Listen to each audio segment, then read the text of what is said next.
अस्सलामुअलैकुम। आज का हमारा टॉपिक है नज़ला ज़ुकाम पे। अगर आपका बच्चा है उसे नज़ला ज़ुकाम हो रहा है और आप न्यू मदर हैं, उनके लिए भी है। पहले तो जब ये विंटर स्टार्ट होते हैं, नज़ला ज़ुकाम बच्चों का स्टार्ट होने लगता है, तो आप अगर आप पहले ही सारी एहतियाती तदाबीरें कर लें तो वो नज़ला ज़ुकाम होने से रुक भी सकता है। फ़र्स्ट जैसे कि हो गया, फ्लोर जो है वो बहुत ज़्यादा ठंडे हो जाते हैं, तो आपको ज़्यादा कोशिश करनी है कि अगर रूम में कारपेट वाला रूम है तो ज़्यादातर आप उनको बंद रूम में और कारपेट वाले रूम में ही रखें।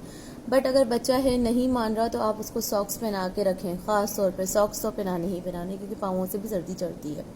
सेकंड चीज़ है कि उसका सर कवर रखना है। आप टोपा पहना सकते हैं जिसके सर कवर हो, उसके जो कान हैं वो कवर हो, तो आप ये सारी चीज़ें करें। गर्म कपड़े पहनाएं। इसके अलावा फर्स्ट जो है, आप अगर अपने बेबी का डायपर दिन में 3 से 4 दफ़ा चेंज करवाती थी तो उसको बढ़ा दें, क्योंकि डायपर गीला होने की वजह से भी अक्सर बच्चों को ठंड लग जाती है और ठंड की वजह से भी नज़ला ज़ुकाम हो जाता है। इसके अलावा आप कर सकते हैं कि आप बेबी का डायपर तो आपने देख लिया, आपने चेंज कराना है 3 दफ़ा है तो 4 दफ़ा, 4 दफ़ा कराती थी तो 5 दफ़ा कराना है। इसके अलावा आपने क्या करना है कि बच्चों की डाइट में थोड़ा सा चेंज लेकर आना है। जैसे कि पहले वो आइसक्रीम खाते थे तो उस आइसक्रीम को अवॉइड कर दें। सारा कुछ अवॉइड करने के बाद आप उन्हें थोड़ा सा बना के दे सकती हैं सूप बना दिया लाइट सा, वो गर्म होता है। इसके अलावा अंडे होते हैं, वो अंडे बॉईल करके अंडे खिला दिए, ज़्यादा नहीं, वो भी नॉर्मल रहना है।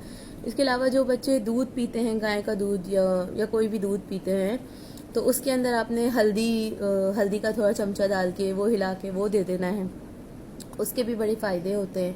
इस तरह आपने अपने बच्चों का बेहद ख्याल रखना है। रात में सोते जब वो सो रहे हों तो आप ऑयल ले सकते हैं। ऑयल को लाइट सा नीम गर्म करना चाहें तो कर लें। लहसुन होते हैं ना, वो डाल के, लहसुन में थोड़ा सा हो सकता है तो वो लहसुन डाल के थोड़ा गर्म कर लें। वो आपने क्या करना है, वो बच्चों के इस जगह सर पे सही से मालिश करनी है। रात में सोते हुए इन जगहों पे बच्चों के लगाने हैं। इसके अलावा ख़ास तौर पे उनके जो पाँव की, जिन्हें आप पाँव की तलिया भी कहते हैं, पाँव के नीचे उधर लगाना है। उससे भी बच्चों को बहुत ज़्यादा फ़ायदा होगा। इसके अलावा और जितना हो सके दवाइयों को आपने अवॉइड करना है। अगर बहुत ज़्यादा अगर आपको लग रहा है, क्योंकि अक्सर नज़ला ज़ुकाम में बच्चों को फ़ीवर भी हो जाता है, तो आपने पैनाडोल यूज़ करना है। पैनाडोल के अलावा कोई भी नहीं। वो भी उसकी भी ये नहीं कि आप 5 ml दे रहे हैं, 6 ml दे रहे हैं, ऐसे नहीं, बहुत ज़्यादा नहीं देना। अपनी तरफ से डॉक्टर से पूछ के देना है। ज़्यादा 2 ml या 3 ml, इससे ऊपर बिल्कुल पैनाडोल नहीं देना। पैराडोल यूज़ हो सकता है, क्योंकि जब भी नज़ला ज़ुकाम होता है अक्सर ही बच्चे जो है वो थोड़ा फ़ीवर का भी शिकार हो जाते हैं। इसके अलावा ये होता है कि अगर 6 माह का बच्चा है तो 6 माह का बच्चा मदर फीड पे, तो उसे दूध इतना काफ़ी होता है कि उसे इतनी ख़ास पानी की ज़रूरत नहीं है। लेकिन अगर 6 माह से ऊपर का बच्चा, 1 साल का, 2 साल का या 6 माह से ऊपर का है, तो आपने उसका पानी नहीं रोकना, उसे पानी भी देना है, लेकिन पानी ठंडा नहीं होना चाहिए।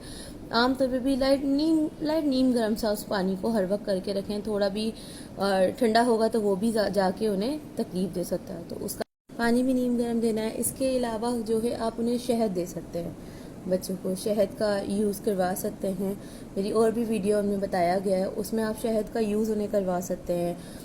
तो इस तरह के जो है, अगर हम पहले से ही सारी एहतियाती तदाबीर कर लेंगे, जिसमें उनके सर को, कानों को ढकना है, जिसमें उन्हें सॉक्स पहना के रखने हैं, और बहुत सी ऐसी चीज़ों ने कवर रखना है, मीन्स कवर रखना ज़रूरी है, तो आपके बच्चा जो है ज़्यादातर नज़ला ज़ुकाम से बच सकता है। और अगर फिर भी आपको लगता है कि नहीं, अब कंडीशन ठीक नहीं है और इन सब चीज़ों से फ़ायदा नहीं हो रहा, अक्सर फैमिलीज़ में देखा जाता है कि हॉस्पिटल लेके चल रहे हैं तो वो कहते हैं नहीं इतना नहीं है, थोड़ा बहुत दो, घर में ठीक हो जाएगा। अपनी तरफ से लोग दवाइयाँ देने लग जाते हैं। कभी कोई, मैंने देखा है, कभी कोई सिरप दे रहे हैं, कभी कोई सिरप दे रहे हैं, तो वो भी नहीं करना।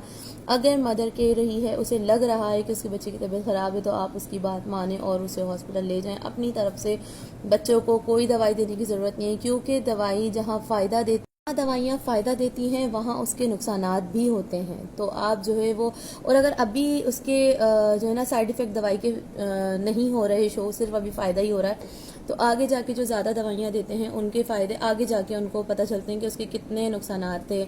लीवर में प्रॉब्लम, हाँ, बहुत सी ऐसी चीज़ होती हैं जो बच्चों के साथ होने लगती हैं। तो प्लीज़ जितना हो सके दवाइयों को अपनी तरफ से ना दिया करें, अवॉइड करें। फिर भी डॉक्टर के पास जाएँ, डॉक्टर से पूछें, पूछ के दें। इसके अलावा अगर थोड़ा बुखार फील हो रहा है तो उसमें आप बहुत ज़्यादा पैनाडोल दे सकती हैं। इसके अलावा वो भी नहीं, डॉक्टर की हिदायत से यूज़ किया करें। जितना हो सके वो घर की चीज़ों से करा करें। वो भी ये नहीं कि बहुत ज़्यादा टोटके आजमा दिए, नॉर्मल से। लेकिन ज़्यादा अच्छा ये होता है कि अगर आपको थोड़ा भी लग रहा है कि आपके बच्चे की बहुत ज़्यादा तबीयत ख़राब है, तो आप अपने घर से, अपने आप से, या सिर्फ मेडिकल स्टोर से पूछ के ला के दवाइयाँ नहीं दे सकते, आपको हॉस्पिटल जाना होगा, तो आप उसी वक्त हॉस्पिटल चले जाया करें। प्लीज़ अपनी तरफ से कोई दवाइयाँ बच्चों को नहीं दिया करें। और अगर वीडियो अच्छी लगी हो तो लाइक करें, शेयर करें और सब्सक्राइब करें। अल्लाह निगहबान। अस्सलामु अलैकुम।